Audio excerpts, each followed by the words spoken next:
Sometimes you have to accept when you're beaten, and I'm now starting to realize that progressive people who care deeply about climate change and using the right tools to stop it have been beaten by Pierre Poilievre and conservatives in Canada. The carbon tax is a fantastic tool, in fact the cheapest and best tool that we have in our fight against climate change. Climate change experts say it is, economists around the world say it is, but on the issue of the carbon tax, I think conservatives have won. But as I always do, I'm going to try to have a positive outlook on this. You hear it just about every day from conservatives, how the carbon tax is pushing people into poverty, how it's made absolutely everything more expensive and is the biggest reason that you can't get ahead. I'll let you in on a secret that doesn't really matter. That's all bullshit. I know you don't believe me, and that's okay. You could look at this University of Calgary study that shows food prices have risen 26% over the past 5 years, and the carbon tax has been responsible for 0.5% of that. Other work that shows the carbon tax has been responsible for only 0.15% of the inflation rate. But I'm realizing that there's only a small portion of Canadians who care about stuff like that, who want to see the receipts. You don't want to hear about the carbon tax rebate that you get and how 80% of Canadians get more money back in the rebate than the carbon taxes cost you. And why don't you care about hearing all that? Because every day you and a ton of other Canadians wake up and start your daily slog trying to feed your family, save for a house, and maybe once in a while treat yourself to dinner out or a new TV or Flames tickets. And conservatives have told you that the carbon tax rebate doesn't come anywhere near to reimbursing you for what it's cost the Canadian economy. They're wrong, but they've made it so easy to buy into the stuff they're saying about the carbon tax. But here's another secret that you won't really care about. Conservatives know the carbon tax actually works. Pierre Poilievre, for all his faults, is not an idiot. He knows about the studies and how to read them. He knows what the experts say. But his team has been really, really good at making the carbon tax the center of his quest to be Prime Minister, because they know it's a wedge issue. You trust Pierre Poilievre way more than you trust climate change experts and economists and other people who study this stuff for a living. And the Liberals haven't helped set the record straight because they don't have a catchy little slogan like Poilievre. Most people just don't understand how the carbon tax works and don't really care to learn about it. It's just way easier to listen to conservatives tell you it makes everything expensive and that it's leading all of us to economic ruin. None of that is true, of course, but it doesn't matter. People believe that it's true. This point was reflected in a CTV News article back in June 2024. In the article, one political scientist is quoted as saying, and I'm paraphrasing a bit here, "Some people don't give a shit what the truth is, they just want to believe the message that aligns with how they're feeling." People are feeling squeezed economically and they want to believe Pierre Poilievre. I think a lot of these same people actually do care about climate change, but they earnestly believe it can be solved by someone else changing, not themselves. If this video does nothing else, I hope it helps you, in the words of Mark Mason, to have a better understanding of your beliefs and why you have them. Think about the nuances of your beliefs. Think about why you're pissed off. And if it really is because the carbon tax has laid waste to the Canadian economy, or if maybe, just maybe, that might not be true. So to those of you watching this who agree that fighting climate change is the #1 issue of our entire lifetimes, I think we need to rework our approach to that fight. Dropping the carbon tax, the most effective tool we have, will definitely hurt. But I think it's time for us to focus on living to fight another day. We need to recognize that many in Canada have been misled about the carbon tax, and we just need to call it.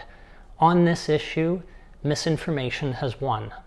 But the carbon tax isn't the only thing the Liberal government has been trying to move forward. Oil and methane gas emissions caps are another big one that have taken frustratingly long to get going. And there's clean fuel standards too. Back in the early 70s, there was an oil crisis that saw the cost quadruple.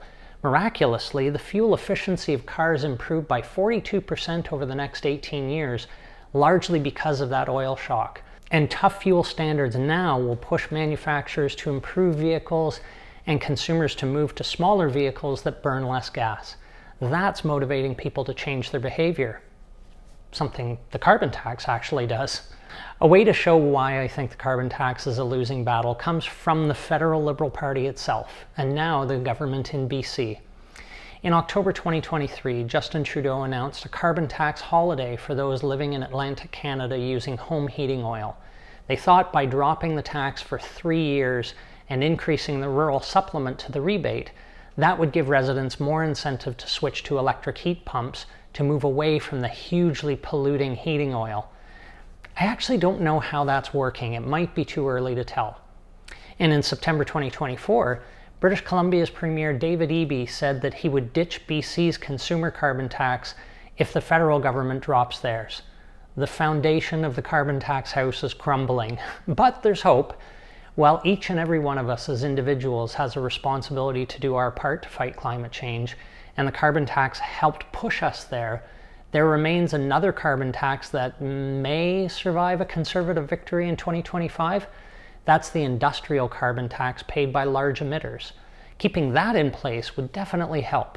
And regulations such as fuel standards and emissions caps might help us limp towards our Paris Accord commitments, but likely not meet them. Putting the interests of future generations ahead of our own isn't going well so far. And as Max Fawcett said in the National Observer in his September 2024 article, the imminent death of the carbon tax is a political victory for Canada's Conservatives and a defeat for our politics as a whole. After all, when deceit and disinformation can triumph over facts and evidence, what else are we capable of ignoring? I love that quote. I don't love what it says about the Canadian public though, but I'm an optimist. This is not all doom and gloom. There are plenty of people in Canada who care about climate policy and about making life more affordable and about asking reasonable questions about what Conservatives are saying. I know that a lot of you watching this video don't completely buy what the government has been saying about the carbon tax. It's okay to be skeptical. It's healthy to take a skeptical view about things that don't completely make sense to you. And I get it. Not everyone has the time or the energy to take a deep dive into both sides of every issue that comes up. So even if you don't have the energy to assess the actual evidence about the carbon tax, I'm kind of hoping you'll at least be a bit skeptical about what the Conservatives are saying, as much as you're skeptical about what the Liberal government has been saying on the same issue. You may be hurting financially, and it may be easier to just believe misinformation about the carbon tax. Instead, be skeptical. As the federal election campaign starts in 2025, ask questions of political candidates when they come to your door or appear at events on the campaign trail or whatever they post on social media. They want to kill the carbon tax? Fine.